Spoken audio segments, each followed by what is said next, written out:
And so, not that we had any folks standing in line, but I mean, Brad, not a bad day if you had to stand outside waiting in line to go vote. You know, Look the at that weather is shot. never an excuse not to vote, but today you even have less of an excuse because it is just picture perfect. We've got beautiful conditions across the Carolinas. We'll start with the 7-day forecast first because it tells you the story of this week. Because look at this. Temperatures tomorrow near 90 will be climbing well into the mid and the upper 90s with a cool down by the weekend. So let's take a look at the forecast for tomorrow because that'll be the key part of the forecast here, where temperatures start to warm up closer to 90 in the Piedmont, but in the mountains and foothills, still upper 70s. Now across the Unifor region in the foothills, mid to upper 80s. A few spots could be close to 90. I actually think we're going to get really close to 90 in many neighborhoods and probably just fall a degree or two shy. By the way, the warmest we've been so far this year, 88 degrees earlier this month.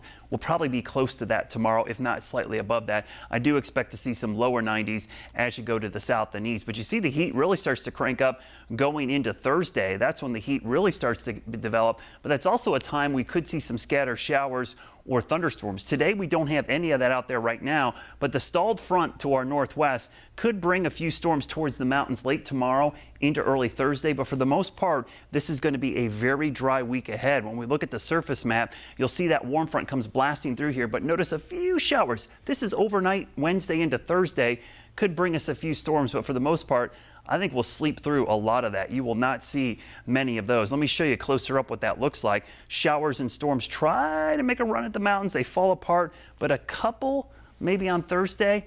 This is a week you're probably not going to see a whole lot in the way of thunderstorm activity. Now tomorrow, believe it or not, there's 2 rocket launches, one in the morning off the East Coast. It's a Starlink mission. It's after sunrise, so maybe not visible, possibly the vapor trail, but a bigger rocket, the Atlas V Starliner.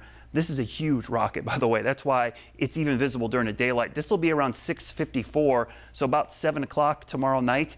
Might be worth a look tomorrow, but 2 rocket launches that we might see here in the Carolinas, and the conditions look perfect to see both of those. Now back to the 7-day forecast. You notice the heat cranking up there on Thursday.